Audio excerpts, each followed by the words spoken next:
Welcome to the Tone Lounge Podcast, the definitive music industry and gear podcast with Jonathan Gilmet and Frank Fleckenstein. Good morning, guys. This is the Tone Lounge Podcast. We're at episode number 8 in our still very young podcast.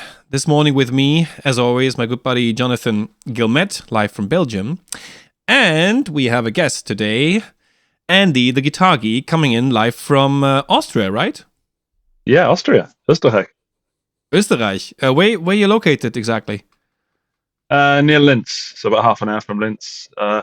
2 hours from Vienna, in case anyone wonders that. That's the obvious question. Nowhere near Vienna, in the countryside. So you're right in the middle of what? It's snowy there right now. It must be snowing snowy right now. I can see it outside the window, and I've only fallen over about twice today so far. Twice. I was not built for snow. No. Because you're originally from the UK. Yeah, that's right. Yeah, from Gloucestershire. Beautiful. Gloucestershire. I miss it. Mm. And what brought you to Austria? A girl, of course. The same reason. Love. L'amour. Vive l'amour. Do you want the story? Do you want to kick off with a quick story about that? That's quite a fun story. Please. I used to be an entertainments manager for a chain of nightclubs and entertainment bars in the UK. And that was really fun and no responsibilities apart from turning up on time. That was great.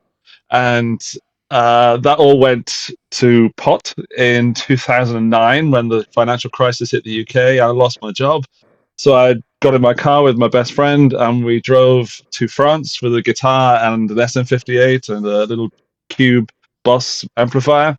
And I busked on the streets through Europe, got to Lyon in France and met this Austrian girl. And now we live here. We have 2 kids and we might get married soon if she ever, gets her shit together. Can I say that? You can swear as much as you want. As much as you want. We only have 2 rules on this podcast. One is we try to keep it under 2 hours, which today I've heard we are going to achieve that. And the other thing is you can speak your mind freely, and that includes swearing. So we don't do kids entertainment here. Nope. Okay, then the poo bum split pop pim willy willy. How dare you? I'll get them all out now. How dare you?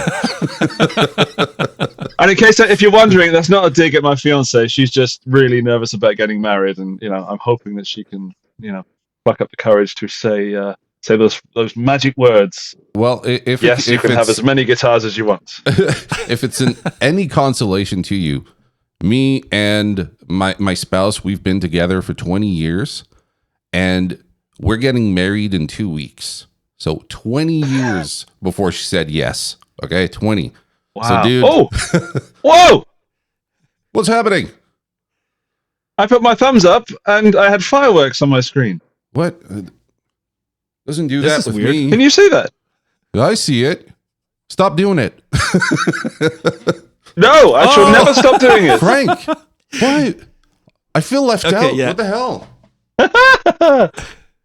Fuck. It's not working. Oh, it's not working. Damn it. Frank, did you disable my thumbs up thing? No, I have no idea I'm sure it even you did. existed. I think I have you no did. clue. No. You did, just to make me look weak. Look. Fucking thing ain't working. Are you sure those are thumbs? Because it looks like sausages from this webcam quality. It is sausages. Sorry. So all sausages. Sausage finger man. And even up close it doesn't work. Look at that. Okay, whatever. Discrimination. Yeah, we'll find. I'll find out. I'll find out about it. No worries. I would like to kick off with another story. It's not the story where you and I, Andy, where we met, but when I saw you the first time.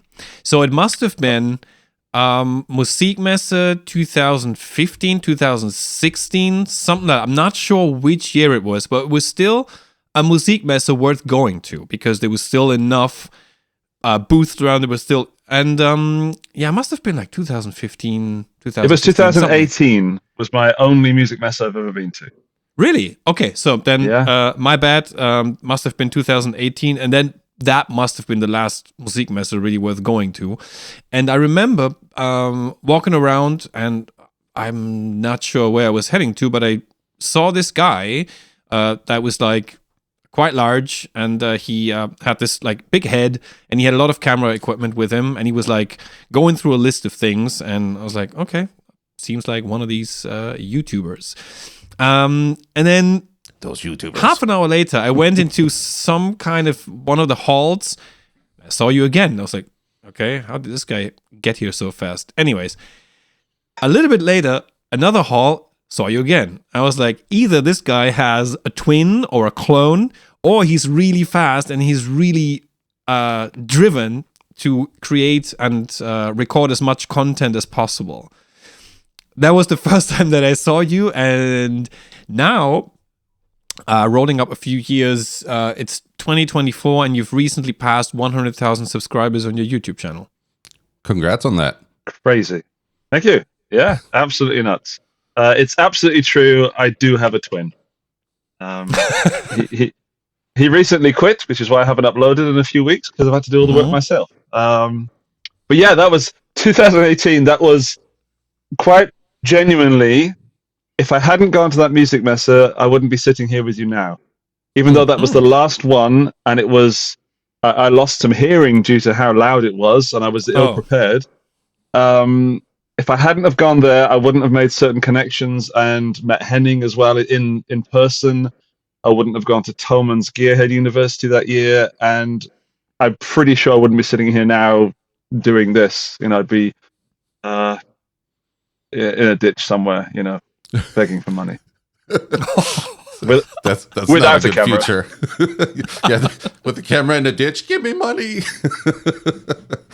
Yeah, That's an idea. Someone write that down. Yeah.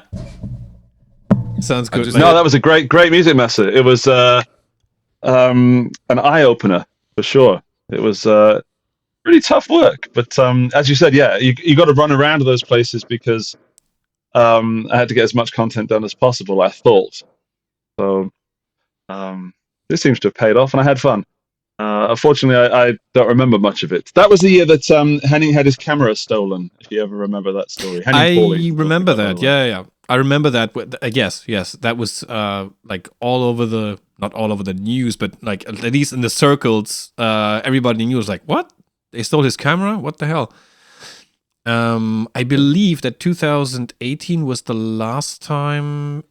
That, because I was there with Reverb.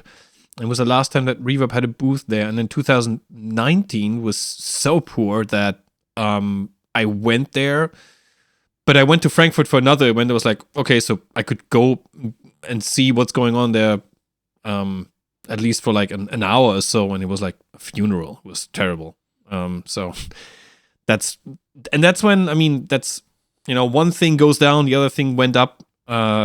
Guitar Summit has been on the rise ever since. So yeah, that's a good place. I like that place. Yeah, actually, I saw you, Andy, at Guitar Summit in 2023, and it's actually my son who pointed you out. He was like, "Hey, Dad, look, it's that guy on YouTube."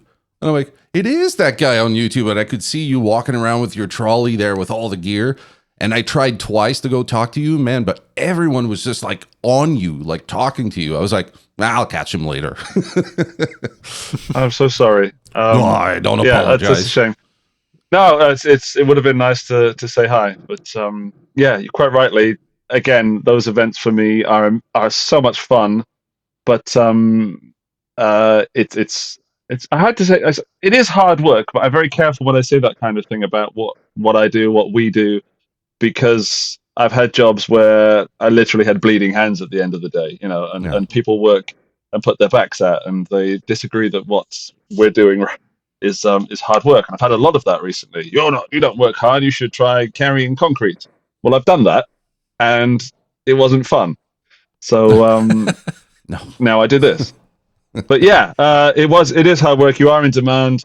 It's a nice feeling, and I love meeting people, real people, rather than talking to these cameras, because they don't often talk back. Yeah, it's true. I think I think people got used to the whole screen thing during the pandemic, and but it was good to finally like be face to face with each other, which I think 2022 was the first time Guitar Summit took place again. Yeah, and it was good to see people, and it's like the feedback you'll get from being around people is obviously very different from the feedback that you get looking at a computer screen. That's for sure. I have a question around your channel, because one thing that I see happening very often, and happened to me, and I mean my channel is like so dead and not even close to be compared to yours, but what I see, what you deal really well with is bullies. I've seen several, you're calling out the bully. I've seen several times that people try to come up with a stupid comment on one of your videos, and you always find a way to put them in their place.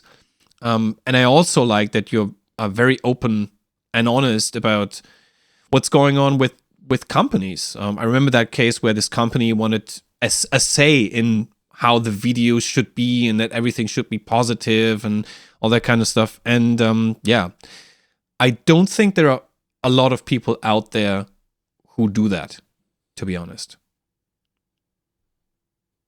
Thank you. I was waiting for a question, but I'll happily just respond to that. I started the channel because I felt that there was a music newspaper in the UK called NME. It's quite famous. Many people know it. It's been around, I think, since the 60s. And every time I was buying it as a teenager, and every time I bought it, it said, the new best indie band, this band. And then next week, it would be, the new best indie band is this band. And it used to really frustrate me, because I'm like, that can't be. And I was a teenager, and I was still very trustworthy of grown-ups and corporations and people and establishments. And I stopped buying the magazine. And then the same thing happened with YouTube, where it was the best overdrive or the best this and the ultimate that. And I got very frustrated, thinking, firstly, I thought, what they're doing looks easy. It isn't. So I've learned that. And also, it can't be the best overdrive, because you played the best overdrive literally 7 days ago. Yeah. And I now know that it's a lot more complicated than that, and I've seen how the sausage is made. Look, mine's not working. So it's not as black and white as that. It's mainly grey. But the whole basis of my channel is, I'm definitely not an expert. I'm definitely not a virtuoso, but I am open and honest, and I will give you what I really think. And there is some packaging added on top of that, like YouTube thumbnails and titles. But the actual meat of the stuff is just me sat in this room talking to what I think are my friends, and I think that's very, what's the word? It's very digestible by most people, rather than by having marketing thrown at you. And that's what I try to do with my channel, and I can't do anything else. So luckily, I've just done it enough that it's gained an audience. And the people that watch my channel, hello, if you're watching this, by the way, we are, some of us, actual online friends. I count them as sort of people that I respect and enjoy spending time with. So that's really cool. And by doing that, the channel is generally a nice place, the comments section. But then there's always someone trying to, poke the bear or upset the smiley weird guy. And I genuinely don't know what those people are doing with their lives. I will also say I don't always deal with it, Frank, in the best way. It's just maybe you've seen the highlights. There are some times I've learned a lot in the past, put it that way. There's, of course, two ways of doing it: engage them or ignore them. But my favorite way of dealing with people that are just out to set the world on fire is just write, "Are you okay?" ? And sometimes you'll get an answer, and I've even had people say, "No, I'm having a really tough time. I'm sorry I wrote that, blah, blah, blah." Sometimes you just get someone with some verbal diarrhea and they just want to, unleash the anger. And sometimes people don't respond to that. So I genuinely do care if someone's okay, but also that "are you okay" covers you're being a dick. Stop it, Yeah. And it's really quick to type, to be quite frank. Oh, no, I won't be frank. You be frank. Yeah. Sorry, I'm a dad. Have you ever found that by having this approach, you took a viewer and were able to convert them into someone that could actually become not only a subscriber, but someone that like contributes positively to your community online? Yes. To talk about when I used to work in the nightclubs again, we used to have this then. Because I was a manager, I had people, I was responsible for, and I went to all these seminars to try and improve that, and it was mainly bullshit. But there were some things that I learned was you can have an employee who can be a terrorist employee, they call them. So they work there and they do their best to upset everybody and to actively not make money, I guess, or actively make the place worse. And that's what I call these commenters. But if you can turn a terrorist into a proponent, then they are the strongest positive force that you can have in that business. And I took that from what I learned from whatever seminar that was, and applied it to the YouTube channel, and it's absolutely true. There are people now that have been very, very naughty, shall we say, and now they're really strong. They watch every video, they comment. They don't always agree, and that's absolutely fine. They're still honest and open, but there's a respect now and a kind of partnership, and they have ownership slightly of the channel, and by doing that, they end up defending the channel or me or the piece of gear or someone else in the comments for me, which is great. And I see that as a real achievement. I know that I just play guitar and just talk about guitar stuff, but my life wouldn't be as fulfilling if I just did that. So I kind of try and be a positive force within my sphere of people, if that makes sense. And maybe that's overreaching slightly, but it is It is important to me to do something positive without being positive about the gear. To be honest about the gear, but be positive when you're snagging something off. Well, another thing too, Andy, that I've noticed is that, like, I've been watching your channel for many years, and I'm not trying to kiss ass here. I'm just genuinely being, please, honest no, about go for it. I've been watching your channel for many years, and I think what keeps me coming back, like you mentioned earlier, you're not a virtuoso. You're not probably the most knowledgeable people. Like, just every YouTuber are like that. But what keeps me coming back is that you have a smile on your face almost throughout the whole video.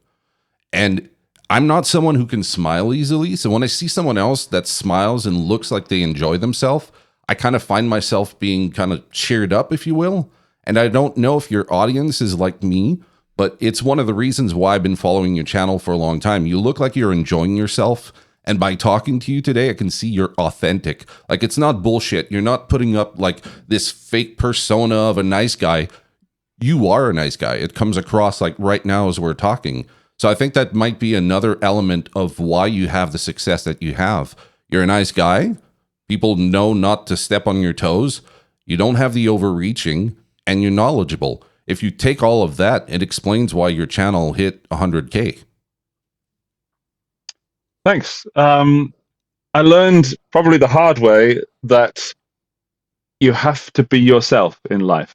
And as a dad now, I tell my kids this every day: whatever you do, do it as yourself. Don't be and this. Luckily, we can talk about these days. But when I was growing up, there was no advice about any of that. You had to just get into work, get into life, and get into education, and get results. But now, and that's still important. But I believe that whatever you approach in life, approach it as yourself. And I spent many years of my teens and early to mid 20s trying to be someone else, trying to be cool, or trying to be someone that I thought I wanted to be. And the older I got, the more like a child version of myself I went back to becoming. And I don't mean that, I like coloring in and playing Lego, but which I do, but for a different reason now. But I'm back to the real me that I was when I was young, and I don't know. I went through years of depression. I still suffer from mental health issues, and I talk about that on the channel as well. And that, again, is an element that I like to bring in because as creatives, people that watch my channel also, I think, suffer and are more sensitive more than non-creatives, if there is such a thing as a non-creative. But it's important to me just to be me because my kids are just outside that door. You can often hear them screaming in my videos. And I don't want to be the guy on camera and then come out and be a different guy because that's confusing. Yeah. It is an amplified version, to be fair. There is there's a touch more energy on camera because you have to be. Yeah. But it is at the core, it's just me being myself, and sounds like an advice seminar. It's me being myself and doing it every day, 24/7. Yeah, but obviously the main difference is because, you said you bring these things, especially the topic of mental health, you bring that into the whole game, into the whole.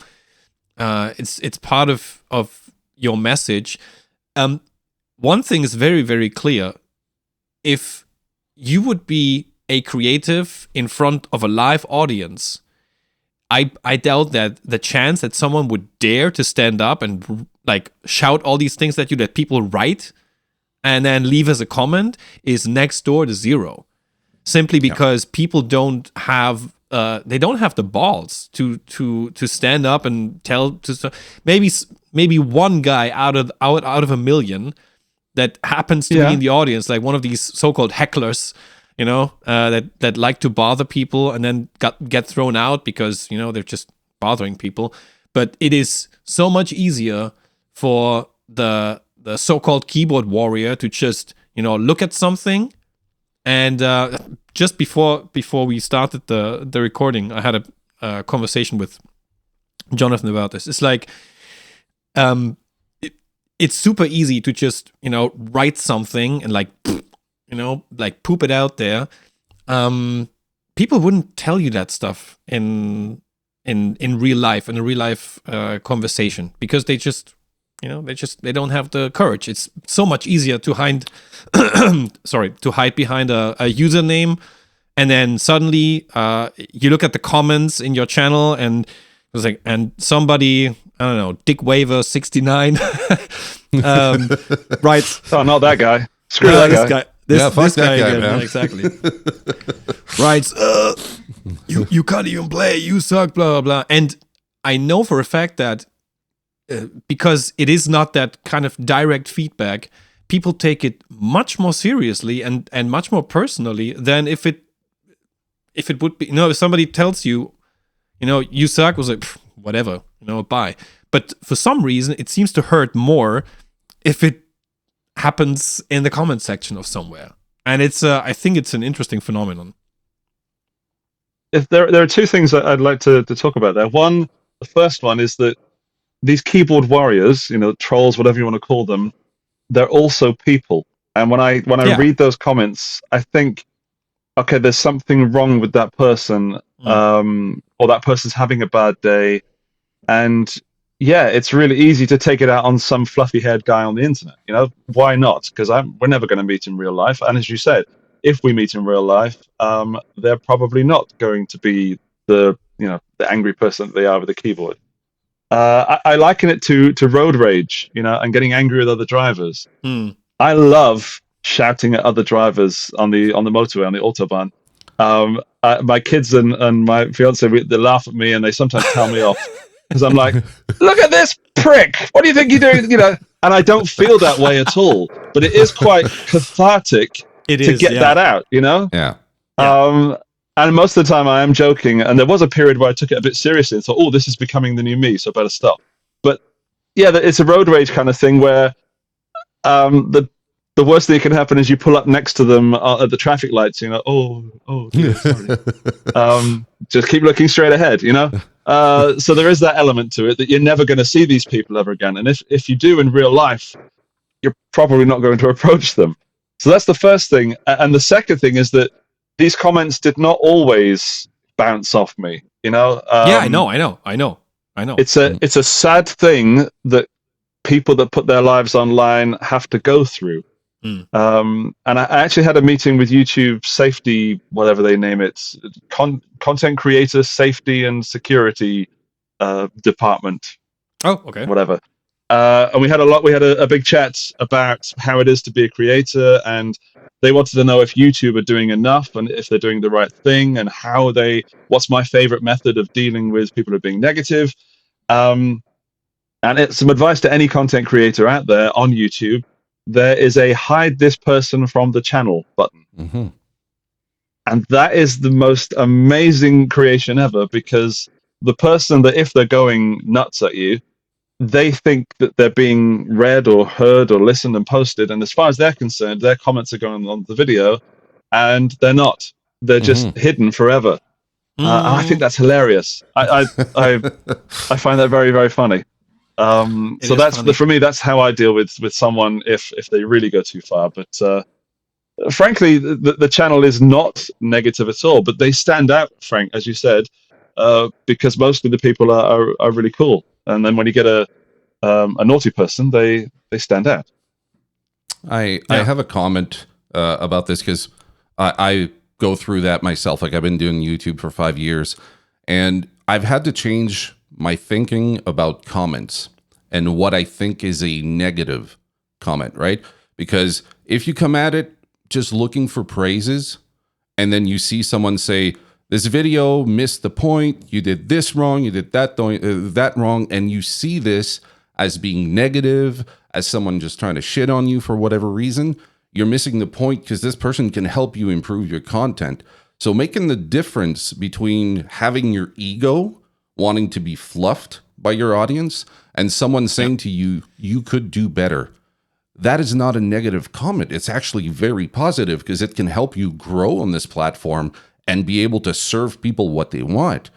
And knowing what is negative and what is like constructive criticism is super crucial, because when I started, I would have people say stuff like, when your channel is small and you're trying to make it, with the big guys, people just push you down. They don't want more people saturating the market, right? So they're just going to push you down.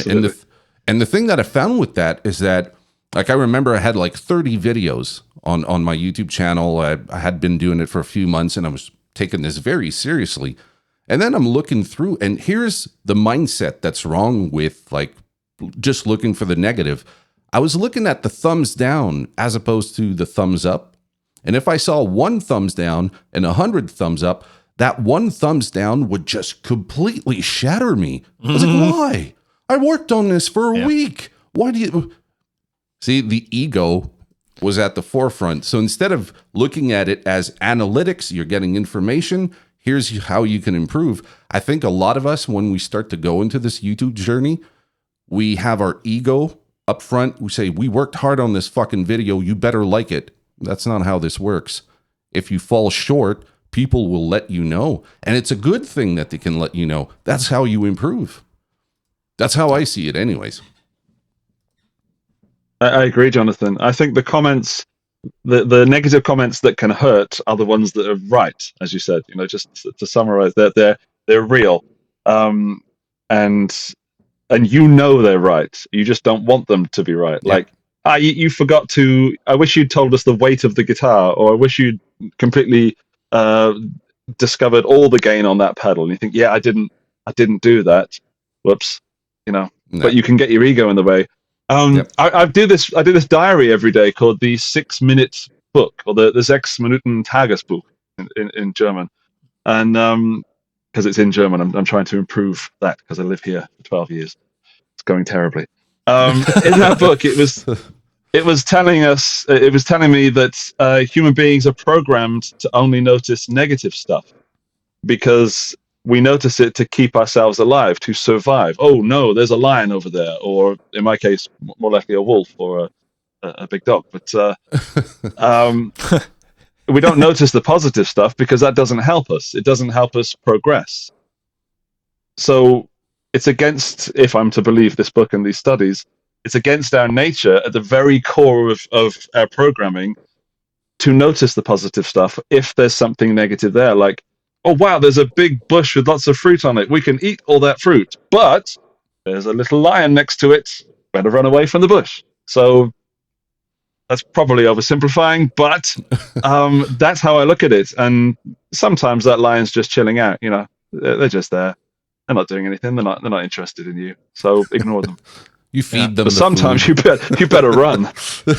Yeah, feed them. Send them to someone else's video. Yeah, exactly. I have a question around content creation and paid promotion, because Sure. I mean, yeah, we have. I and probably other people as well have like some sort of insight of what someone like you or someone like Henning or all the other guys who are making gear-related content are charging for a video of a certain length, of a certain detail, etc., etc. So, but how do you deal with paid promotion and still maintaining honesty and transparency regarding making a gear-related video? It's very simple. The mindset is they're paying for my time, not my words. And quite frankly, they're paying for my reach as well, to put it into horrible influencer terms. Because even though I celebrated 100,000, it still feels dirty for me, to think that you're doing that. It's more of a celebration and a thank you. Now let's get back to work, So, of course, I need to be paid for my time. Anyone does. You call a plumber. What's another example of someone that gets paid well? An electrician. I just had an electrician. He came to look at my electrics box, and he did nothing. He just looked at it, and it cost me €100. Anyway, that's some personal stuff I've got going on there. I'll deal with that later tonight in my diary. Guitar. I watch a lot of YouTube. I don't watch a lot of guitar YouTube, and guitar YouTube tends to be quite toxic and mistrusting and disingenuine. And I don't know where it comes from, but for me, it's certainly linked to magazine reviews where this guitar was 9.5 out of 10. Oh, it's a good guitar. Turn the page. Oh, look, there's an advert for that guitar. We at least subconsciously know, and I don't want to shit too much on magazines because I still read them. I still enjoy them. But how can I put this? The responsibility is on the viewer to decide if they trust the piece of media they are consuming, that piece of information, how it's being fed to them. It's your responsibility as the viewer. And if you think you're being lied to, switch off. It's that simple. Leave a nasty comment first, of course, but switch off, go and watch something else. And that's how I deal with it on my channel. I'm totally open. I get paid. For most of my videos last year, I charged €750. And I don't mind telling everybody that, because if the viewer knows, it helps me. Because when I say something positive about this, I don't know, this Guitar Geek mug, for example, that you can buy on my spreadshirt shop. Oh, did you notice how the water didn't fall out then? That was great. Wow. When you say something positive and someone trusts you, then you kind of retain that trust. It's easier to get trust by saying something negative. And if you release a negative video, like, I'm not going to name any names, but there's been a spate of videos recently, and even I did one, a big one. This company's rubbish, or this guitar's rubbish, and they're lying to you. Oh no! People go, oh yes, please give me that negative information that I love. Yeah. So you can gain trust, exactly. But it's a tough old world, and at the end of the day, YouTube making videos. I've just spent another bunch of money on new cameras that I probably don't need. But for me, as you said earlier, Jonathan, you feel like you want to give people the best you can give them. And for me, I noticed that little thing in the side of the camera that doesn't quite please my eye as much as it could. But this new camera doesn't do that. So I'm going to go and buy myself a new camera, which of course costs money. So who's going to... I have a friend, Emily. She's from Get Offset. And she's amazing. And I love her. And her husband's brilliant. And they're a power couple. And I hate them as much as I love them because I'm very jealous. But she was talking about this kind of thing with dealing with people, and paid videos you can't trust paid videos, and you can't trust that, and you can't do this, and people shouldn't be paid for what you do. You should just buy the gear. I used to do that. People still do that, but you can't sustain that. And what you end up with is a crappy looking video with crappy audio, because if you want to do this as a job, you have to invest in certain parts of gear. And then, of course, it becomes an obsession and you take it too far. I don't need new cameras, for example. Everything's fine. No one's ever complained. But I started this channel on my phone, which barely did 1080p video. And those videos are still some of my top performing videos. And it's insane. So I've kind of lost my train of thought, and I'm going to stop talking. But I think there was some information there. Yeah, I think I know where you're going with this, Andy, is that I think a lot of us are going too much with the overly produced videos. So I've done it myself. I'm guilty of that, like having all the B-rolls as fancy as you can have it. And because I have the voice that I have, it sounds like some kind of ShamWow commercial. So it's like, this is the new pedal by FFX. And then you're like panning and all this stuff. And people are like, oh, fuck, this guy's bought out. He's a shill and all this stuff. And it's like, no, I'm not even paid. I got the pedal in exchange for this video. Oh, so you got the pedal for free. No, it's not free. I still have to make the fucking video. What are you talking about? Oh yeah, this guy's opinion's bought out. It's at first it used to piss me off, and then I realized that it's my fault because I'm the one going too over the top with the production because I thought that's what people wanted. And then as I'm scrolling through like different videos for demos, I see this guy. You see him put his phone on his desk. He's got no microphone, you can't see him, and he's playing, and it sounds like shit. And people are like, this is a great video, man, because we get the real sound of the room. With a 10-cent microphone from the phone? The fuck you talking about? And that used to piss me off, but I clued into what they were talking about. This was a genuine person who bought the gear. They weren't given the piece of gear in exchange for the video. This is someone who bought it. They're not a shred player. And if you can take that lesson away from a video like that and see that this person has 30,000 views on a video, and you go, okay, I got 2,000 on mine. Am I just jealous because this person was more authentic than I was? So then I have to rethink my formula and think, okay, I'm overproducing. I'm going too over the top. I'm not getting to the point quick enough, and I'm not serving these people what they came here to hear. They want to know, is it good or not? So there you go. I think that's what makes a video look less overly produced and makes you look less like your opinion is bought out. It's when you're more like straight to the point with the video. Now, you still have those douchebags that are going to come in and say, oh, you got paid for this video. Yeah, well, excuse me, I'm not a martyr. I'm not going to buy all this stuff, ruin myself financially, so you can watch 30 seconds of this video and then bail out, you know? Sorry, I'm being harsh. No, I'm just enjoying bitching about everything. It's great. I love it. Empty of all this bad energy. I'm going to open the windows, let the energy out. Yeah, just let it out. Oh, I love it. I'm going to go and drive my car for 10 minutes. That'll do. You! Go away! Get out of my road. That's what we're all about, you know? Like living catharsis. Just let it all, let it all out. No, it's first of all, thanks for maintaining the honesty and saying it as it is. These people and these companies are paying for the time that you invest in making the video, getting to know the gear. In a lot of cases, you even don't, you might have never seen or played the gear that they send you. So there's also an element of getting to know the gear in order to be able to present it in a way that everybody knows what it's about, and to then decide if it's for them. So there's this element, and it's really time consuming. Whenever I tried making a video and be thorough about it, it took me a lot of time because I have a day job. I have a regular job, and whenever I try to make both things work at the same time,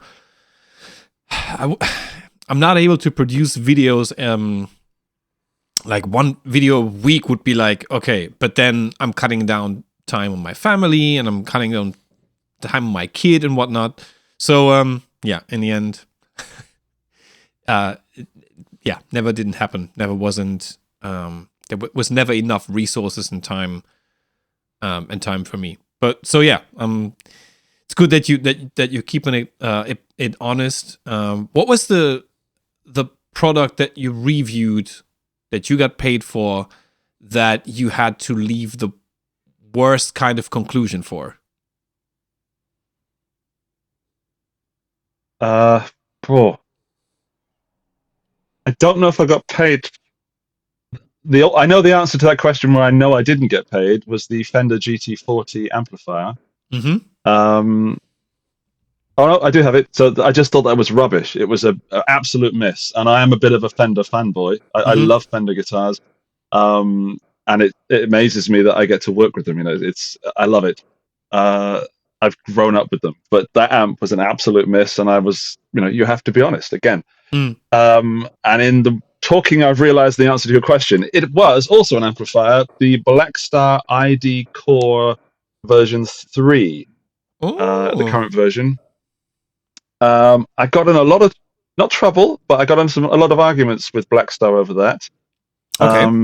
And I have to say, they turned that all around, and everything's super cool now, and they learned a lot from it as a company. And I've met with them and the main guys at Blackstar several times, and they're super nice people. They're knowledgeable, and they do make great amps. Yeah. However, the amplifier that I had at that time, and don't forget that these things have a tolerance, a build quality tolerance. Yeah. And this is a low-priced amp. That amp was whistling through the headphone socket, and every time I played something, you could hear.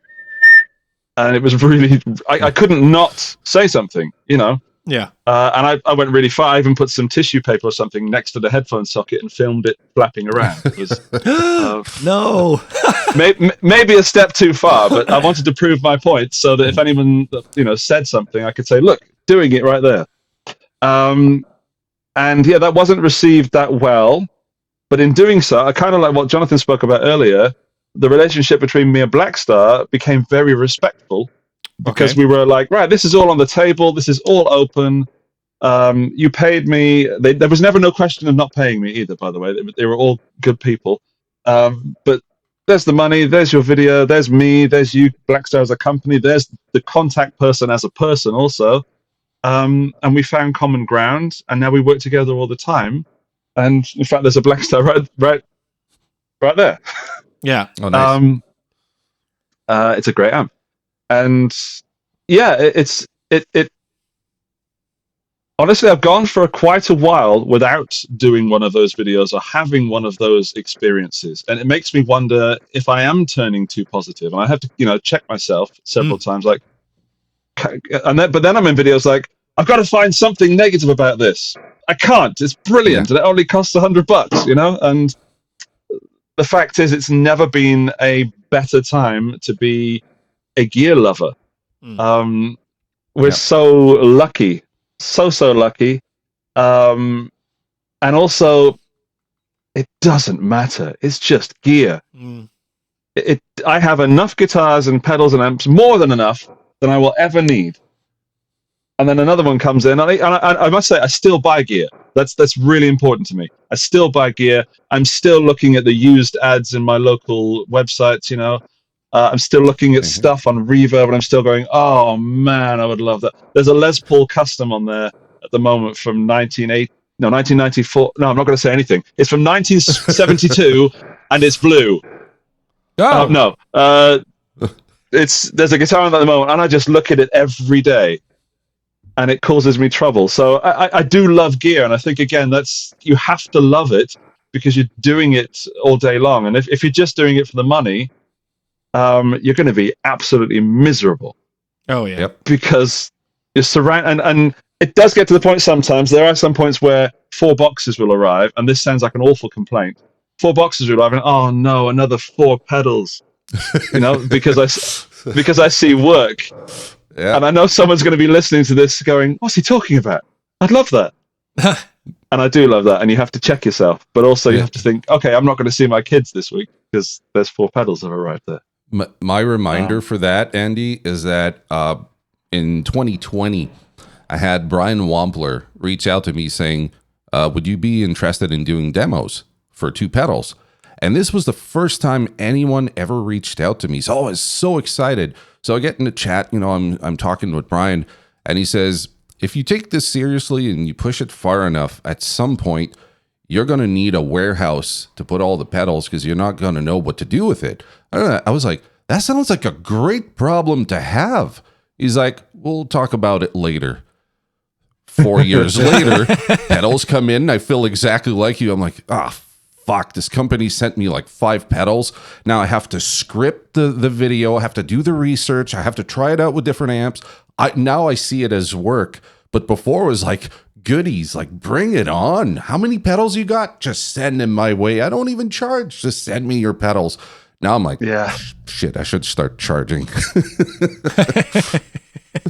I actually haven't repaid the compliment, by the way. I watch your channel. I love what you do. I love that you work with the Vox. I love that you're very consistent, or at least you were. I'll be honest, I haven't done a lot of YouTube recently.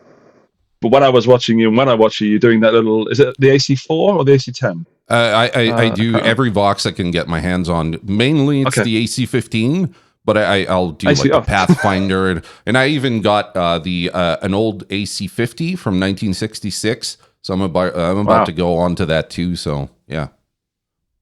And I didn't know you watched the channel, so that's awesome. In that case, I shall make sure to leave a comment because I am a sort of, what's the word? A ghost viewer, Yeah. I sneak around. You just get in amongst it. What's he doing? What licks can I steal from him? Oh, all of them. Yes, please. Oh, he plays it like that.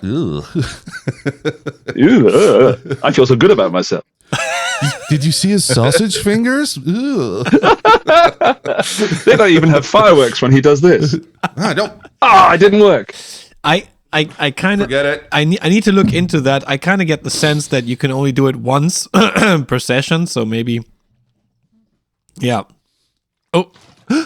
Oh! Look at that. Did it work? I'm I gonna have bubbles do that. or something. I'm gonna do that. Bill O'Reilly. Fuck it. We'll do it live. It's raining. That's just, dude. I know it's infantile, but it just doesn't work. I actually know why it's doing it. It's because I'm on my MacBook webcam, and it does it on FaceTime when I talk to my mum as well. And I didn't want to give away the secret. I just wanted to see Jonathan just freak out a bit more. But that's why it's doing it. You should have kept that going. No, it was constant in the back of my mind, and it was stopping me from actually focusing 100%. No, because you could have told Frank, the folks over at Riverside said that it's not working because his fingers are too short and stubby. So then I would have put like clips on my fingers. Those are fake thumbs. Yeah, big fucking fake thumbs. Yeah. I'm wondering what kind of other gestures Riverside accepts. Maybe if I do this. Oh no! What's that? I got balloons by doing the kawaii. Unbelievable. Sorry. Also, this is nothing's working. I forgot what I was going to say. Oh yeah. If anyone wants some advice on how to be really successful on YouTube, or minorly successful, I guess, have ADHD. That really helps. It's brilliant because you can go from doing all these different types of jobs, and it's very, on the other side, if you have ADHD, then you should also do a job like this because you're constantly doing different things, and it's ticks all those boxes. It does. Going around in your brain. It's funny you say that because I'm like that. I get hyper focused. Okay, so let's say I get on a subject. So right now, Chris from Jupiter Effects sent this out. Okay, so it's Super Distortion. That's his favorite pickup, and I'm working on doing a video about Tom Scholz, the guitar player from Boston, old 70s band, and that's the pickup he used.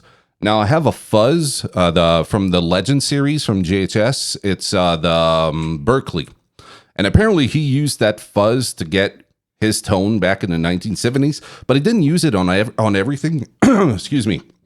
He used it very specifically for certain things. And right now I'm going down the rabbit hole of figuring out what he played, what speakers were in the cabinet, like the whole thing, okay? And I get tunnel vision. And time doesn't exist anymore. I can be doing this for like 8 hours. And at some point I go, fuck, I gotta eat.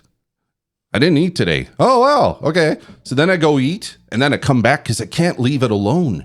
I have to do it until I'm completely exhausted and my mind cannot run anymore. Like the little hamster's dead. Okay.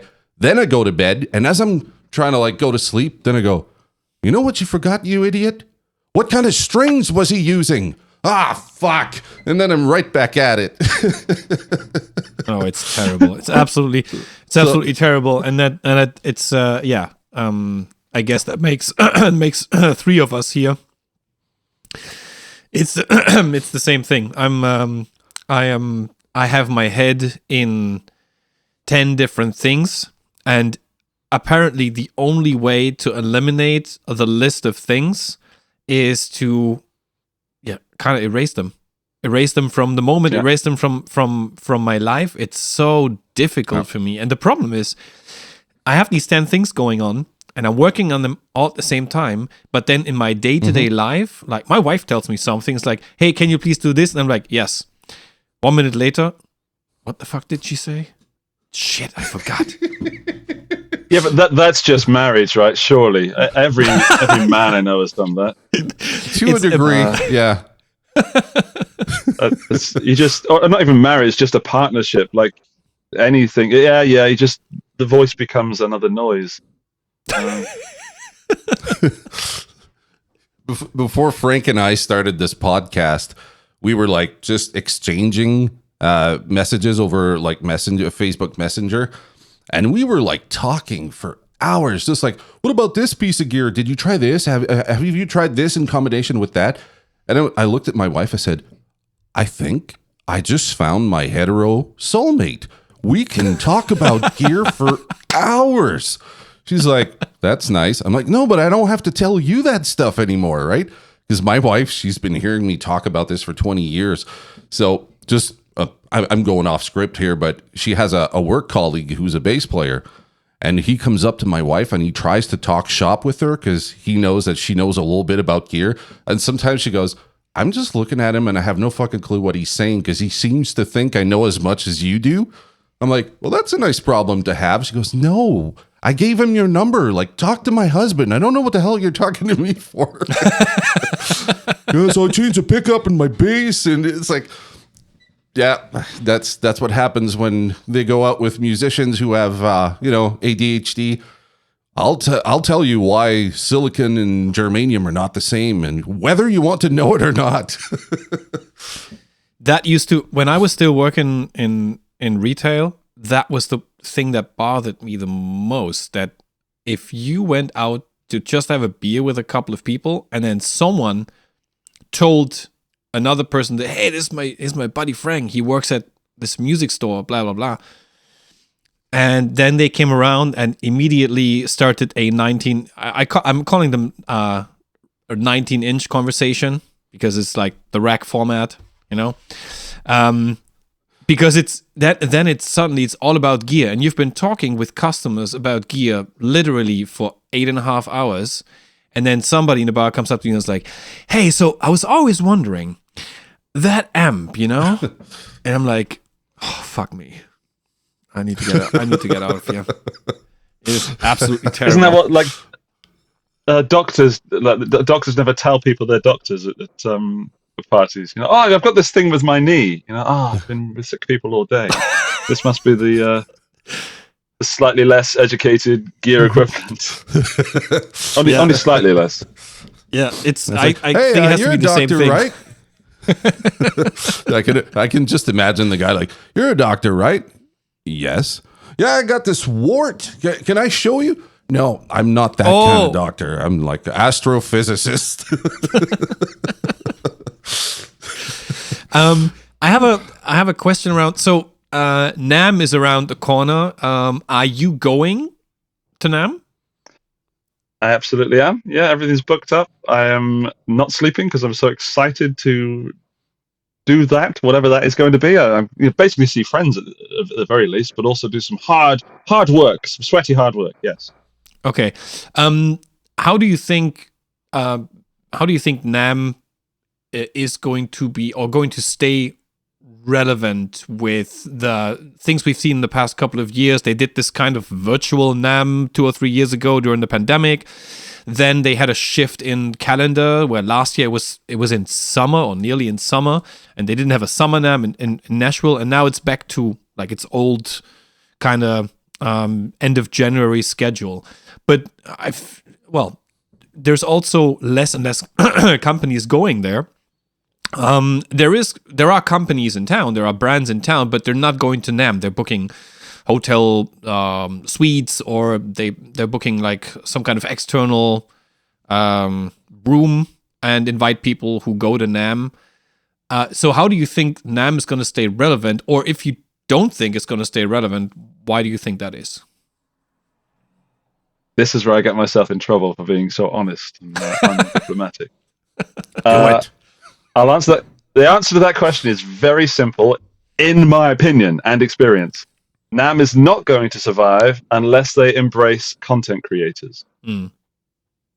And they should have done it many, many years ago. Mm.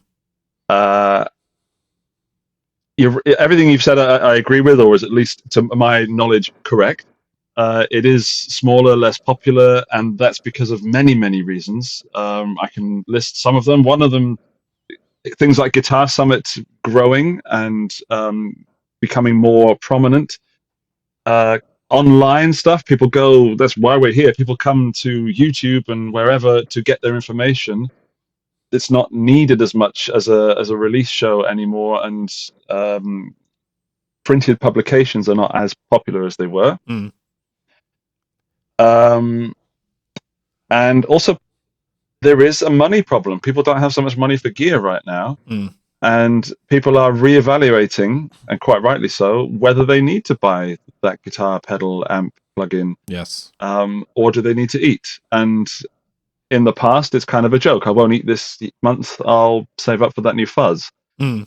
It's not a joke anymore. It's not funny anymore. No. And it's something that everybody in the music instrument industry has to consider, that there is not that much more money at the moment. And I think it will change. Everything's cyclical, of course, and we're going through it at the moment.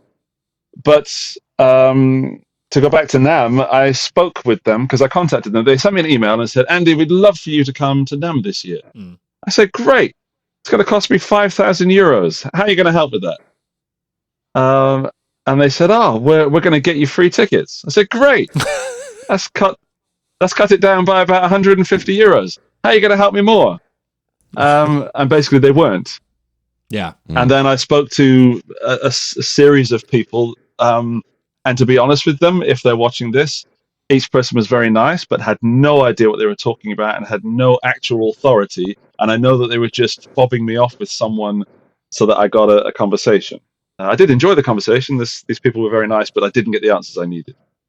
Then I finally got to someone who I think there's something I actually can't say there, so I know I'm being honest, but there's something I have to omit there. I talked to someone who's related to this NAMM thing, and this person told me that the NAMM organization is very aware of content creators, and that's a way that they can stay alive.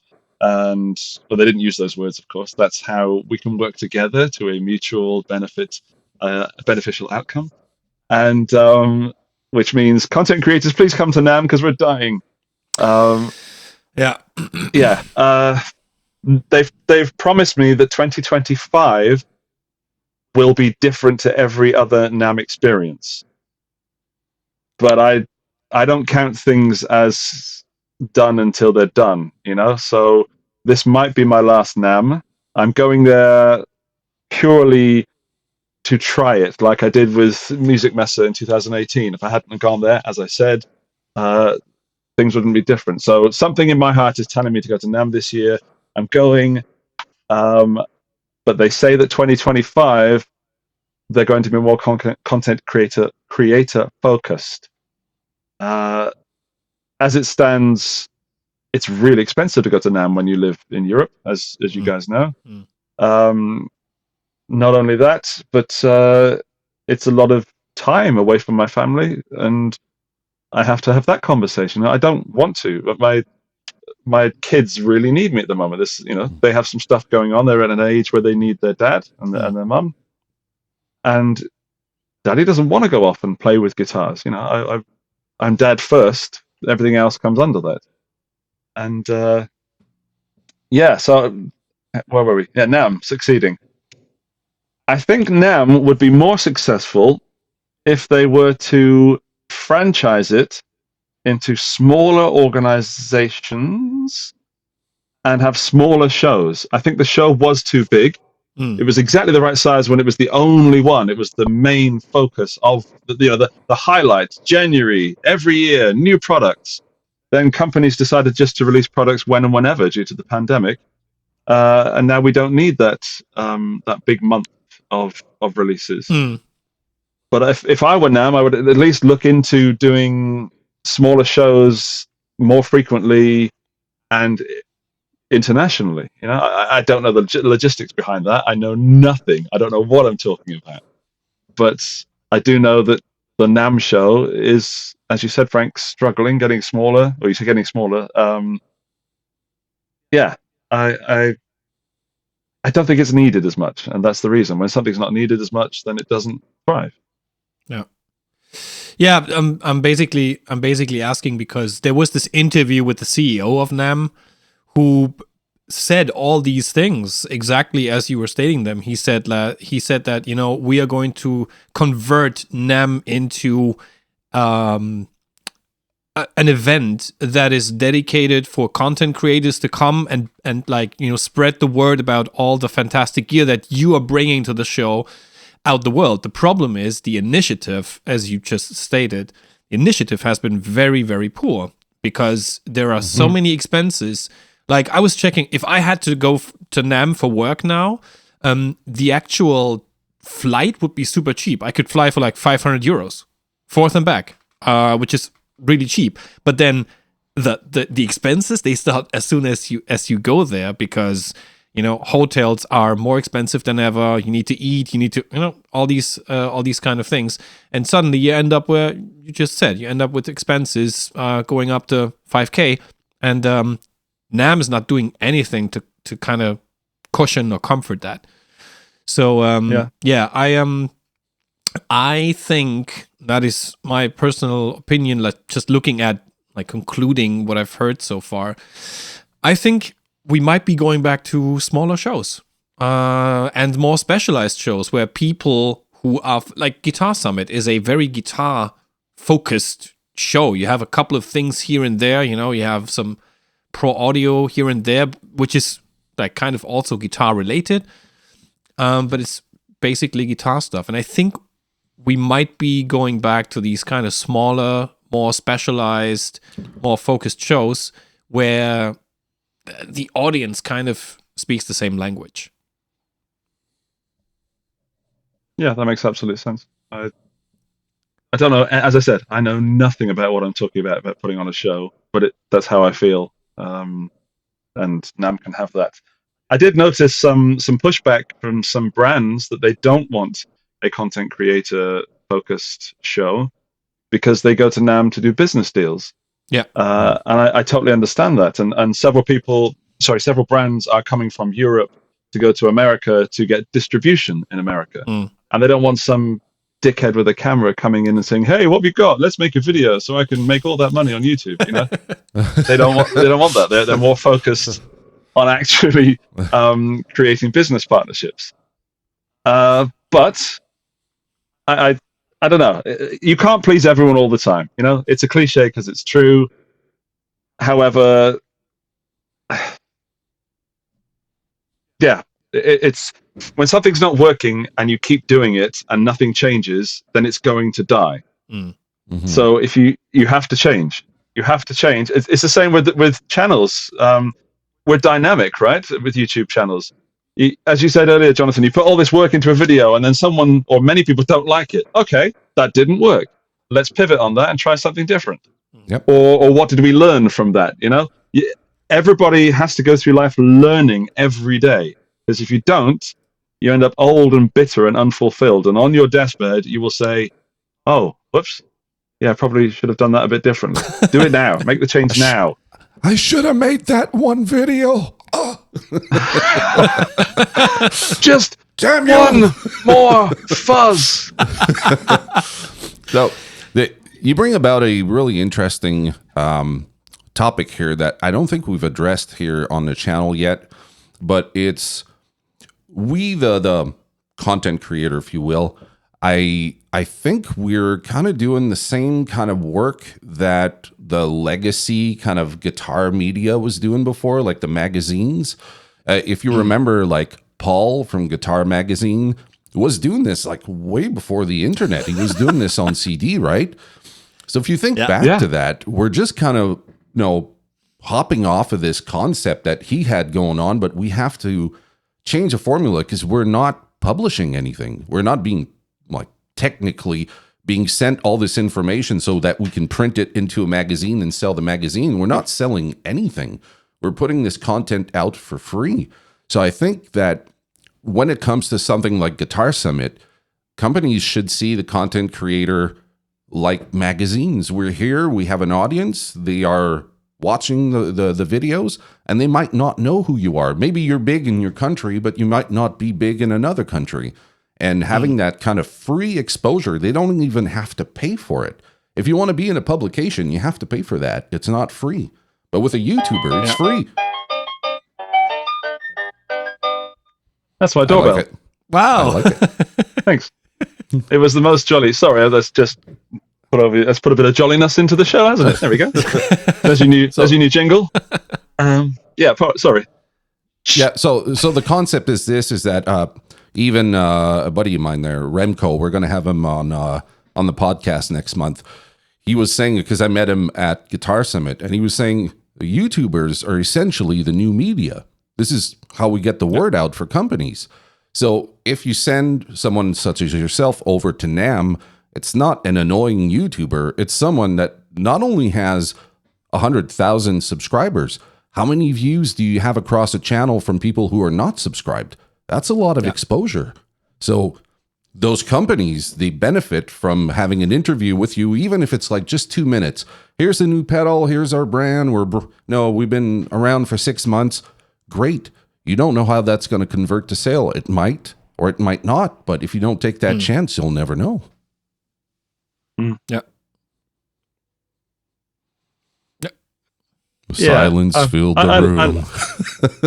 No, I was just enjoying, thinking, and to remember to enjoy what I do. I think there's someone at my door. Take a minute. I'm not going to answer it because I'm working right now. This is work. This is hard work. Very hard work. This is the hardest job in the world. Mm-hmm. And also, Elka's upstairs and she's right next to the door, so she should answer the bloody door for once. Maybe she doesn't want to. She looked at the door. She said, "Nah, those are more pedals. No, thank you." I have 2 doorbells. Right, I don't want to brag too much, but at my house I have 2 doorbells, and one is for visits to the house from fans, friends, and family. And the other one is for deliveries for me. And that's the delivery button. So I was right. Because I'm a big, successful YouTuber. 2 doorbells. 2 doorbells, Andy. That's what they call me. You know what I did? I took off my doorbell because I live in the country, right?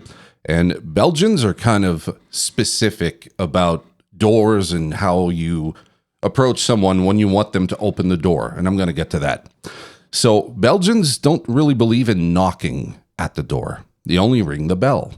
So I have one of those wireless bell system where if you pressed on it and the battery was out, there was no ringing at the door.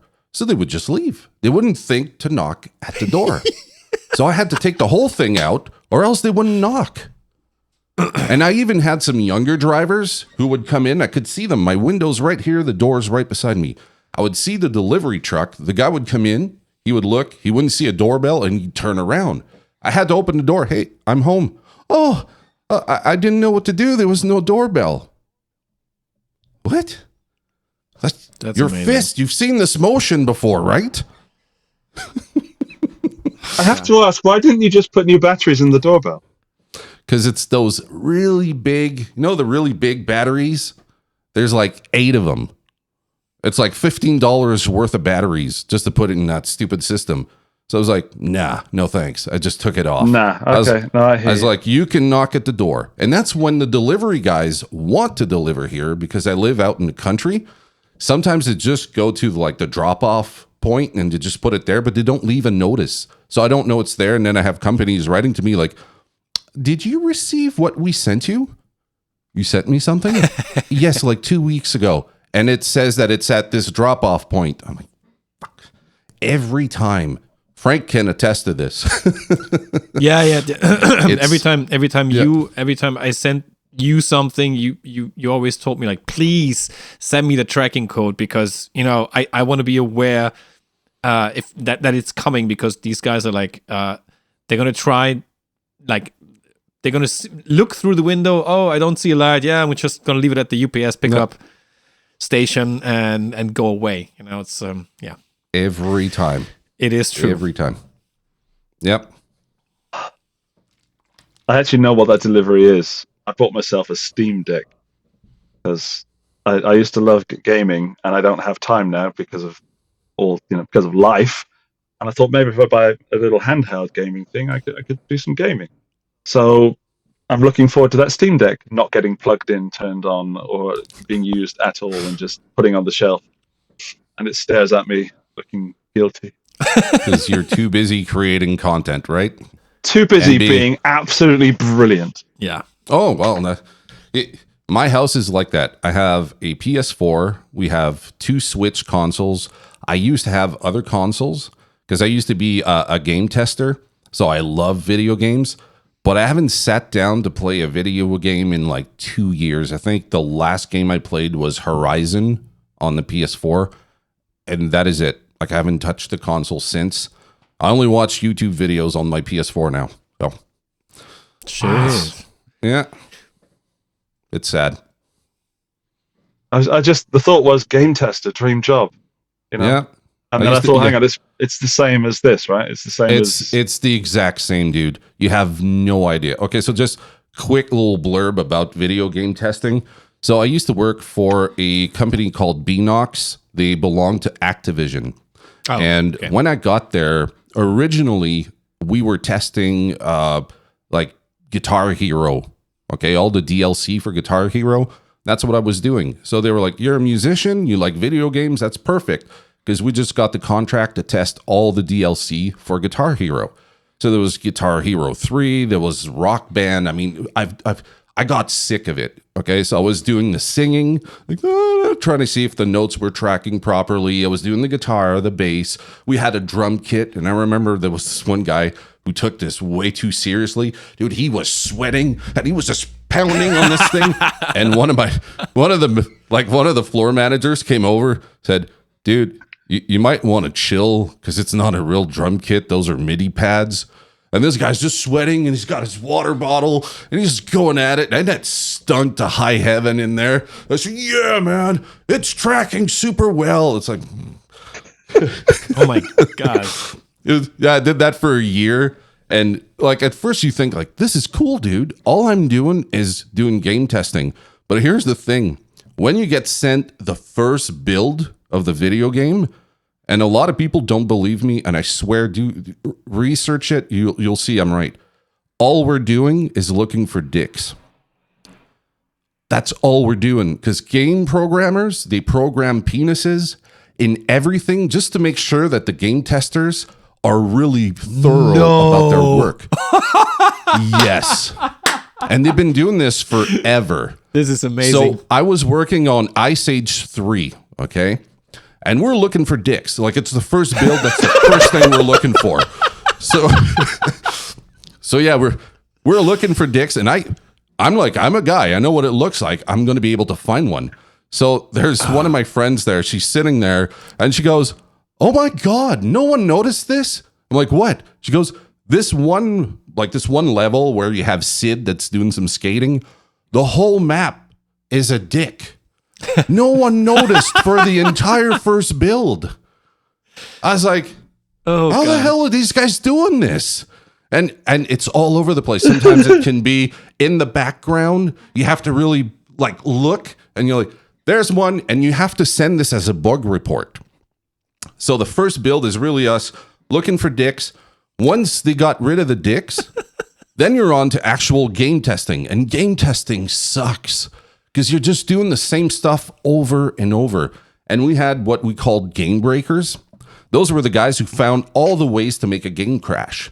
So some of them were like playing with let's say the remote, but it was wireless. And while the screen was loading, they would take the batteries out and the game would crash. So that was a bug report. And if you could do that, you were just like elevated throughout the company. But I never got there because I was still looking for dicks. It's like, where are the dicks? It's like, dude, there's more to your job than this. That has to be the title of your autobiography. Yeah. Looking for dicks. Looking for dicks. Yeah, I was like, I want to be in a band. Surely that's a Blink-182 song. That's amazing. It has to be. It has. This should be like written in stone somewhere. I was working on Ice Age 3, and all we were looking for is dicks. Yeah. Sid was just running around a massive dick. Yeah. But the same friend who found the original dick, she found one. Okay, but listen to this. She found one in Guitar Hero, but the final version that had been printed and out for months. And she's like, on like the load screen, there was one right there. But the thing is that they're subtle about it. It's not like drawn crudely. They're going to use like designs and they're going to like hide it in there. As she like calls our floor manager, she's like, right there. He's like, God damn it, this thing's already out. We can't do anything about it. So no one noticed, but game testers, man, it was part of our job. Well, then again, I mean, it's Guitar Hero, you know, they expect dicks to be in there, you know. Yeah. That I didn't know that. See, I told you it's unfiltered here. We'll just talk about it. Can I come back next week? This is great fun. You're Anytime. more than welcome. Anytime. Well, I am actually going to have to leave, I'm afraid, because the kids will need picking up and need securing back to the house. No worries. And there's a Steam Deck upstairs, and I've got to go and look for some digs. We understand. No worries. Makes sense. If you could just leave the browser window open until the data has been uploaded, so then you won't be needing to do it. Definitely. So you can leave the. Sure. So you can leave this. I can leave the chat. You can leave the chat. Leave the browser open. Yes, that would be amazing. And then I would like That's a done deal. We would like to thank you for taking the time this morning. And 100%. If you want to come on the show again, we can continue to talk about Ice Age 3 and dicks. Then how about no? This was a one-time thing, dude. I'm never talking about that again. I want to know John if there's an Ice Age 4. Talk about dick. He sneaks it in all conversations. You know, this one time I was working in marketing, and this guy. No, John, that's enough. That's enough. We get it. Looking for dicks. I get it. I am going to put a dick in my next video just for you, Jonathan. That. Damn it. Do I have to send you a bug report too? You're going to have to watch the video to find out. Kind of like spliced in there, kind of like in Fight Club. You know how In he Fight was Club, yeah. Yeah, how he's splicing dicks into like kids' movies and stuff. Although I do consider my channel it is kind of family friendly, kind of, as in I like to think my mum can watch it without being too ashamed. So I might put a Sid in there from Ice Age but you'll know what it means, and listeners to this will know what it means. Everybody else, well, no idea. No idea why there's a Sid in your video. Yeah. Cool. Also, if you spell Sid with a C, it's dick backwards. So there's that. It's true. It's true. Nice. Fact. I hadn't thought of it. Fact. Yeah. Very nice. Cool. Well, this was a hell of a way to finish a podcast. Yeah, definitely. Jonathan, if you could stay on, because I'd like to still do the news section. Yeah. No worries. All right. Andy, thank you very much. Thank you so much, Andy. Okay. Really appreciate and it. we're going to see you soon. You're welcome. It's been an absolute pleasure. I will send you some sausages in the post. Yeah. Please do. Sausage Sid. Sausage and a doorbell for you, Jonathan. Okay. Yeah, that'd be great. I really enjoyed it. Thank you for inviting me on. I would love to come back at some point. Maybe post NAMM, so Yeah. we can Talk I now. can be wrong about everything I guessed. We'll see. Right Happy on. to have you again, man. Okay. Great. Goodbye, gentlemen. Nice to talk to you. See ya. Bye. Bye. That was fun. That was fun. That was a lot of fun. Okay, so yes, I'd still like to talk about a few kind of news related things, and I'm gonna share my screen. Where is that? There we go. It's gonna be blurry for a second, but then you might be able to. Yeah. Are you seeing it? Okay.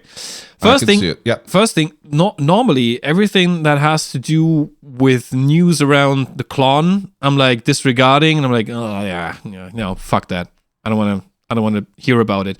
However, this is fun because Bill Finnegan, the guy who invented the clone and made around 8,000 units of in the original enclosure, is going to build one himself, and it's going to be the only one. And the only reason I want to talk about it is because it's for a good cause. So apparently what's happening here, a good friend of his is in financial trouble, and he wants to help him out.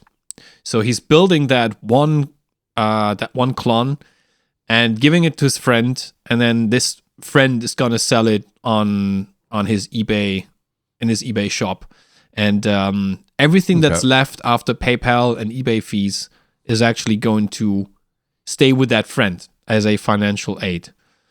And yeah, I just thought that was a really nice thing to do, and that's why I'm sharing it. It's actually refreshing to see something like this, because we don't always see the more, what's the word I'm looking for, philanthropic side of like pedal manufacturers. Yeah. I know that there's Brian Wampler that does that sometimes. He'll build a pedal so he can help someone. Now we see Bill Finnegan doing the same thing. Yeah. And I think that's the thing we should retain from companies, is that they're not just there for like making money. They're people too. So when they care about someone, they do it in the best way they can. And I mean, the Klon is quite easily one, if not the most overpriced pedal on the used market. Yeah.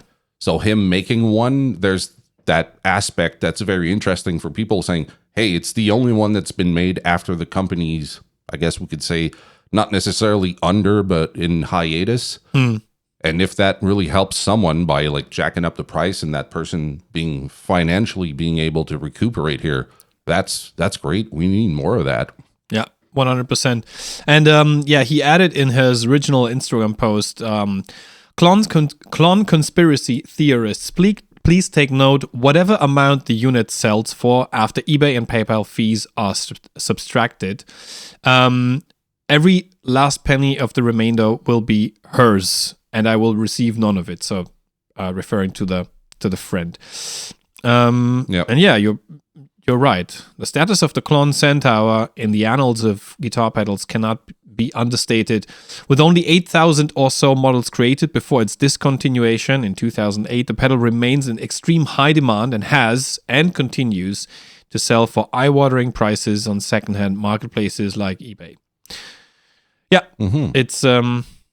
it's true. So I think it's a very nice and refreshing thing to hear regarding news around the Klon. Then something that I saw, but you also sent it over to me, which is the news that Devin Townsend and Laney release a cabinet as loud as a jet plane. When I saw this, and I was looking at this, first I was like, okay, so he's releasing an active 4x12 cabinet with 2,600 watts of power, which is full range flat response, because he's known to use modeling devices such as the Axe-FX, the Quad Cortex, etc., etc. So it's a cabinet especially made for these types of like modeling devices.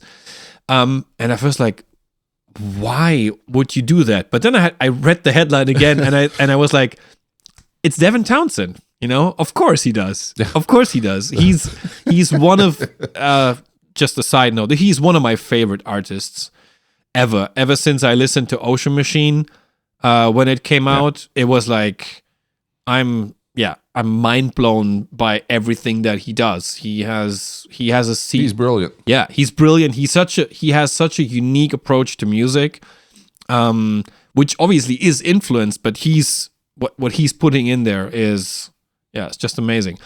So we're gonna have a 2,600 watts capable cabinet that produces SPL levels of 139 decibels. This means the cabinet's output is 1 decibel short of matching the sound of a jet plane taking off, that's some serious ear damage right there. Wow. Yeah, 100%. It also comes with like impulse responses. Actually, I'm not sure if that's in here, but so two of the impulse responses that Devin Townsend has been using for a long time are actually built into the cabinet. So that's interesting. Exactly, with the XLR out that you can then send to your front of house or whatever, you'll actually get a little bit of that sound, which is great. And then I think what was Laney saying here? Well, Devin Townsend says it's a game changer, but there was also a quote from Laney where they said, like, we wanted to give today's players the chance to really experience the iconic look and the feel of the movement of air of a 4x12, even when using their modelers. Which is, here is something that I noticed. I notice it time and time again. There are a lot of players out there who have never played a loud amplifier in a room. The only thing they know is maybe plugins or modelers, which is due to the fact that a lot of people, start making music at home, and then obviously they don't need a loud amplifier. They do what's available and what's available within their budget. So, and then I talked to someone who was it? Oh yeah, there's an artist from Serbia called David Maxim Micic, who makes amazing progressive rock, progressive metal albums. And at some point I talked to him, and he learned to be an audio engineer as well. He studied audio engineering, but he actually never mic'd up an amp before. So wow, that's crazy. It's absolutely mind-boggling. So, and then I would see, whenever I go into a guitar store, I would see people who come from modelers, and they go into a room, and they for the first time they plug in a 5150 or something like that, and they play it, and they're like, holy shit, they can't handle it. they're not able to control it because everything they are used to is coming out of like full range monitors or the headphones. And it's interesting. It's really interesting to see. Yeah, well, playing with a loud amp to begin with is very daunting as a guitar player. So I remember, like, I started playing in '87, so I was just a little kid, and I remember like seeing my uncle play with his band, and the music was really loud. And by the time I got in my teens, where I was starting to be able to keep up with these guys, I remember having a 30-watt Fender amp, and I had pedals going through it. And the feedback, trying to find where there's no hum, you know, that famous, like, you get all the ground hum and then you move and all of a sudden you're good. So you stay in this position, you don't move anymore. Yes. And I didn't have a noise gate, so I knew nothing about noise gates. And there's also the response to having a live amp, which is really different because as you're playing it, sometimes you hit like that sweet spot where you get just the right feedback so you can sustain a note forever. And everyone's like just amazed at how well you can sustain that note. It's very hard to replicate. It's not impossible, but it's very hard to replicate with like studio monitors and, you know, modeling amp. You can do it, but I mean, you're going to have to stand really close to your monitors to be able to achieve that. Yeah. So yeah, I don't know if it's missing for these guys because the style of music that they're playing maybe doesn't call for these things. Or maybe they're onto something different that's going to move guitar in a different direction because they don't have that kind of feedback with the guitar. But if you introduce them to it, sometimes they can go, to hell with modelers, I want a tube amp. Like that feeling is just killer, right? So yeah, it's interesting to see like FRFR cabinets with modelers, especially Devin Townsend. I mean, he was playing Mesa Boogie amps, you know, mic'd up before, and then he's moved on to that. And a lot of bands are moving on to modelers, but they love the practicality and portability of a modeler. But what they're missing is really that feedback that they get from a real amp. Yes. And I'd be curious to try that with the Kemper and see how that reacts. Yeah, Laney already did a 1x12 and a 2x12 powered cabinet, and I believe that Guthrie Govan is actually using those on tour because he moved to play Fractal Audio stuff live. Okay. Because I believe at some point he said, you know, why take all that stuff with you if A, 95% of the audience doesn't hear a difference, and B, it's just more convenient. I get to take like 10 amps with me, you know, 10 amps and a lot of funny like special effects that I cannot replicate with a pedal board. Or otherwise, would have to be a really big pedal board. And so yeah, that was fun to see. And then Gibson, it's Gibson again, but this time they're not suing. This time they're being sued, which is a refreshing change. So PRS and the Ted McCarty estate are suing Gibson over the Theodore trademark. So Gibson released the Theodore model at some point. I think I think it was actually 2022. I'm not 100% sure. It's a while back. Yeah, it's a while back. And so then here it says, the release of Gibson's Theodore guitar has spawned problems for the company as Guitar.com reports Ted McCarthy's estate and PRS have made a court case of Gibson's use of the Theodore trademark and are seeking to cancel it. This has, in turn, caused the launch of another court case entirely over PRS Silver Sky Nebula mark allegedly conflicting with the Silverburst mark of Gibson. And while I'm reading this, I'm like, what the fuck? You know, why? What is exactly? Yeah, so just for people who are not familiar with the history, so Theodore McCarty was like one of the legends in engineering in the golden era of electric guitars. He worked at Gibson from 48 to 66. He became Gibson's president in 1950, and then he retired from the company. And then afterwards, He became president of Bixby Electric Guitars, and became Paul Reed Smith's mentor.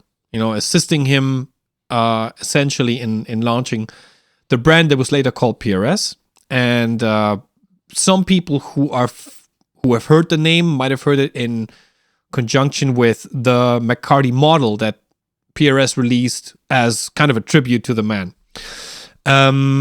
So it says, when Gibson launched the Theodore guitar in July 2022, it was granted the Theodore trademark for all stringed instrument-related questions. PRS responded in September of that same year by petitioning for the trademark's cancellation. They argued that consumers of guitars would recognize the name Theodore as identifying Theodore McCarty, even though Gibson has no right to the guitar designer's public persona or personal name. This would deceive potential buyers into assuming McCarty's estate had given the green light for the guitar's creation. Guys, it's a name. Yeah. They didn't full out write Ted McCarty on the guitar. But I think this speaks volumes to how companies are handling this whole like trademark thing. Like it's the most important thing to them. I have to trademark this name. I have to trademark this design. And to a certain point, I mean, everyone's just kind of plagiarizing one another, and they've been doing it forever, though. The industry is based on this concept. So when someone comes out with a guitar design, they call it Theodore, and someone just assumes that it means, Ted McCarty, should probably do a little bit of research, but at the same time, who owns the name Ted McCarty? Yeah, that's the... I mean, I'm not a lawyer here. I don't know, but I find that, Gibson has been suing a lot of people left and right, and then someone else comes in to sue them, but it doesn't make it better. I find that they're just basically wasting their time and just having online drama for nothing, because at the end of the day, who cares? Call the guitar what you want. If it's a great guitar, someone's going to buy it for sure, but it's like, if Theodore's too much... call it Theodore with another letter at the end, Theodore P. Hey, we were thinking about, someone else when we were making this design, so that way there's no confusion. Or call it Theo. Theodore, I mean, call it make the name short. Call it Theo. What's the? But obviously, Gibson apparently then said like, okay, we're gonna sue you back, and we're gonna come up with something that we can sue you with. And then, so they, in June 23, so last year, Gibson filed an answer to the initial claim instead of a simple motion to dismiss. Simultaneously, the company filed its counterclaim involving PRS's Silver Sky Nebula mark. In December 23, the counterclaim was separated from the original one as being treated as a different case. While the motion is severe as was still in consideration, the original case was suspended but set to continue at the end of January 2024. So essentially, they're saying... the Silver Sky Nebula, which is like this color variation of the Silver Sky model, the dispute is based around the blue and purple visuals of the guitar that change hue according to the viewing angle. So it's like a multicolor kind of finish. Gibson alleges that the Silver Sky Nebula conflicts with Gibson's Silver Burst mark, which the company uses for a silver guitar finish, fading to black at the edges of the guitar body. Which is like, where is this even? How is this even close? I'm suing you for using the word silver. Yeah, I mean, it's at this point it's just ridiculous. I mean, those guitars look nothing alike. But that's the point I'm trying to bring up, is that these guys, they're just like suing back and forth just so that they can have the trademark over very common things. I think this is, in my opinion, it's just very bad business practice, because it makes you look like an asshole. Yeah. That's what it does. Did I ever tell you which is the only company is that was able to defend each and every trademark that there is on their guitars? No. Rickenbacker.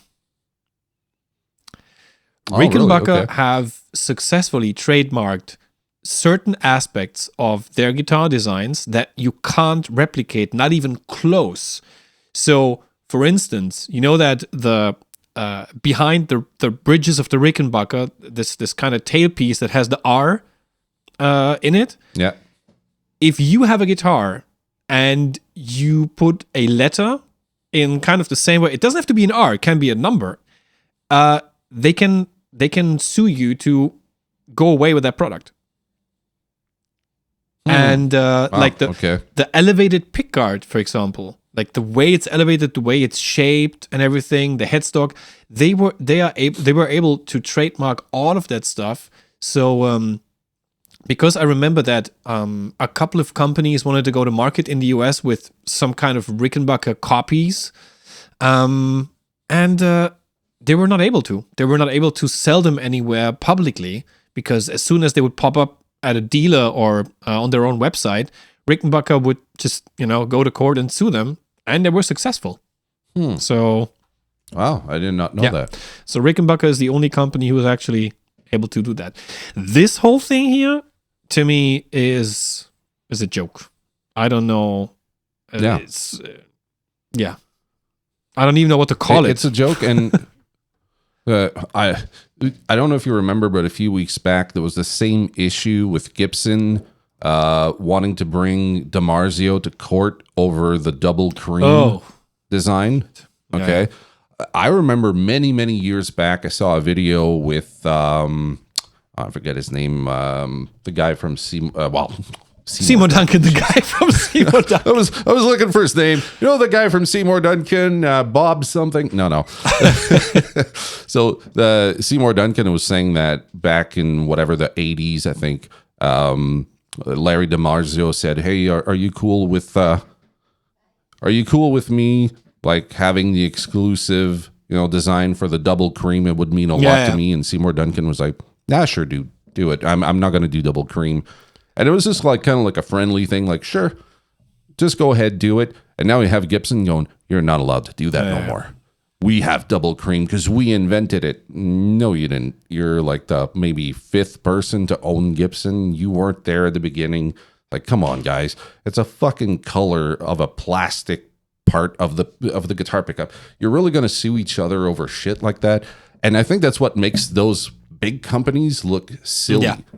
It's just back and forth suing each other over things that don't matter. They're trivial. Yeah, 100%. We're there going, and the people are just losing respect for them because it's not really unethical, but it's just very childish in the behavior. Like, I'm going to sue you for this really small detail, something no one gives a shit about to begin with. So, imagine you could do that with, let's say, a pedal design. Let's say you could patent and trademark the design of a PCB board. That was let's say Bill Finnegan had the possibility to go to the trademark or patent institution and say, "Hey, I've made this design, this sound design. There's a certain sound associated with this and a certain way how this functions. I want to patent and trademark it." We wouldn't see any other pedal then, and if maybe we would see other pedals that are like the Klon, but Bill Finnegan would earn a lot of royalties with each of those being sold.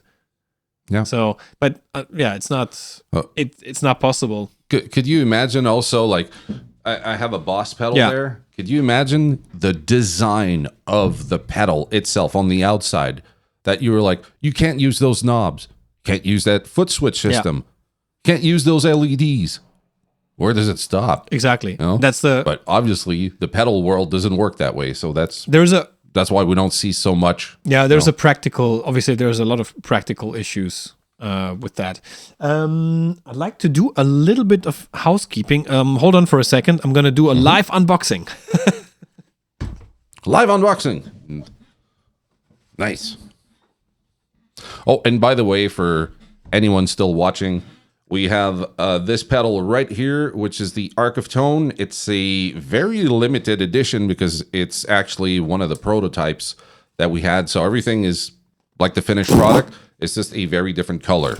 So we're going to get to Frank doing the unboxing. Let's do the unboxing. So we're giving that away. We are giving... so thanks to everyone who subscribed to the channel And I've also seen an increase in people following us on Spotify, which is really great. Oh, cool. And so thanks to everyone who joined, and in partnership with Chris Jupiter from Jupiter Effects, who was so kind to give us one of his pedals in a limited run color.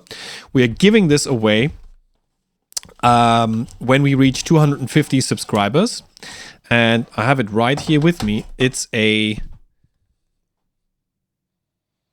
unbelievable, look at beautiful Jupiter Effects Warlow in the limited run color pink, which I'm jealous. Which absolutely looks amazing. And we're gonna give this away as soon as we reach 250 subscribers. So if you're not subscribed to the channel yet, you should definitely do so. Not only for the pedal, because we are going to continue to deliver entertaining podcasts and entertaining content like this, like the one we had with Andy, and there's more stuff coming. We have more guests lined up, and a few really a few guests that I'm really looking forward to, because a few of these guys have been working in the industry for such a long time, and they have so much experience, and they have so much to tell, and I need to kind of start my catalog of questions, to be honest, in order to but for now, subscribe to the channel. As soon as we reach 250, we're gonna do that live. Then we're gonna put 250 YouTube usernames into a big online bowl, and then click the button, and we're gonna screen share this for full transparency. And the name who's been drawn is gonna receive a Jupiter Effects Warlow in pink. And just to be clear, you have to be publicly subscribed, because if you just leave a comment and we can't verify that you're subscribed, we won't be able to pick your name. So if you click subscribe, you can look online how to do this, but you can make sure to have your profile publicly subscribed, so that way we can see your subscriber. Had the same issue with my YouTube channel where I did some giveaways, and it creates a lot of conflict. So that's the best way to make sure that you can win this pedal, is to be publicly subscribed. And when are we giving away the Arc of Tone? I don't 500. remember. 500. Yeah. So the 250 is coming up rather soon, because the channel keeps growing like at a really fast pace. So that's coming up really, really soon. Exactly. And at 500, we're giving away the Arc of Tone, and maybe at some point, we can partner up with a couple of other companies, and start doing giveaways at a steady pace. Maybe Andy will give us a doorbell. Hey, that would be just give away a doorbell, or maybe we can give away one of the Guitar Geek mugs. Let's see. Get a mug so we can send it out. Apparently, water doesn't spill with that mug. That's what he said. I believe him. Yeah, he seems to be very honest about that. Very transparent about it. I think that's everything I have. Anything you'd like to add? Well, we were talking about Jupiter Effects. So I have this one here, delay, that I'm going to be doing a lot of videos for. Mainly a portion that's going to go on Instagram, and one bigger video that's going to be on my YouTube channel. And I'm trying to do something different. Usually I do videos where it's more like methodical, and I'm talking about the features and all this. But this thing, man, I don't know what Chris has done with that pedal. Internally, I don't know anything about it, but it is inspiring to play. Like, I've plugged it in, and I just had I played it for 3 hours. That never happens. Usually I get a pedal, I spend like a half hour, I get a sense of what a pedal can do, and then I start testing and stuff. But this thing, I played with it like a little kid. I was grabbing pedals. I was, I need to try this because it has an effects loop. I was just having a blast with this, and that's what I want to come across in the video that I'm going to be doing on it. I want to show that you can have fun with something like that. You can get lost in the creativity and come up with riffs that sometimes you wouldn't come up with on your own, but the pedal really inspires that. So yeah, I'm going to be working on that. Yeah, it's I think anything on your end? No, nothing on my end at this point. I still have I still have a 40% sale going on the FFX Pedals website, and we still have a few pedals left. So if you want to, if you want to get a pedal for a really sleek course, then now is the time. I'm already completely dry on All You Can Boosts and a couple of others. So yeah. But no, that would be it for this week. And Cool. That means we'll see you guys back again next week with another guest. Which I won't reveal at this point, but it's going to be fun. And until then, have a great week. Have a rest of the week. Have a great weekend, and we'll see you very soon. See you next week. Cheers. Cheers.